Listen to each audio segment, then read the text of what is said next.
In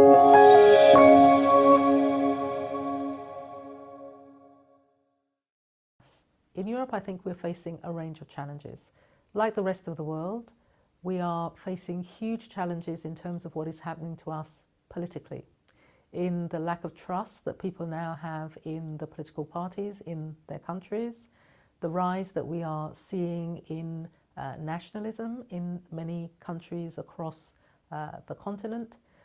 leading to a disruption in the national relationships in those countries, where, for example, migrants and refugees are singled out as the people who are causing some of the economic and social disruption in those countries. So this is something that requires stronger political leadership across our continent,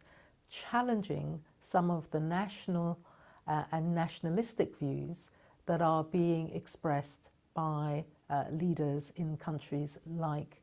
for example, Austria and Hungary. We're also, of course, seeing the challenge in terms of the role that Europe is playing in international relations issues, its role in foreign policy across the world, and the negative impact that Britain's decision to leave the European Union is having. It's having a negative impact on the continent as a whole, but also in dealing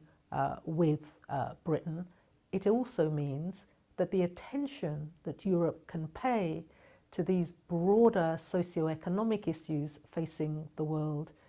it is much less.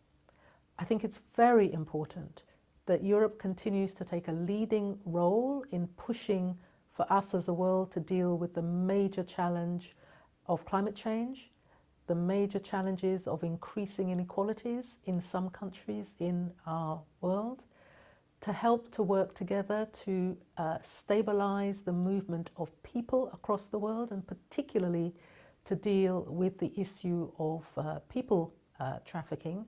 and of course to work to ensure greater peace, stability and development in so many of the countries that need that support. Of course, in the last few years, we've seen a major shift in power dynamics across the world and the role that some of the bigger countries are playing in our multilateral institutions. The kind of challenges that we are seeing in our world, the rise in conflict in many countries, climate change, the impact of pandemics, the rise in terrorism in some countries, but also the movement of terrorist arms across borders, all require collective action. It means that multilateralism is more important today than ever before. But at the same time, we are seeing countries that are undermining our global organizations, undermining the importance of global governance. With the rise in technology, the greater connectedness that we have across countries, we need to see better and improved governance of those technology organizations, and we can only work together to do that. So, in my view, we need to protect multilateralism, reform our organizations so that they're able to deal with these newer global challenges rather than undermine them. And I'm concerned that we've seen countries like the US pull out of the Paris Climate Agreement, pull out of the Iran nuclear deal. We're seeing the rise of China, and China playing an increasingly important role economically and politically across the world.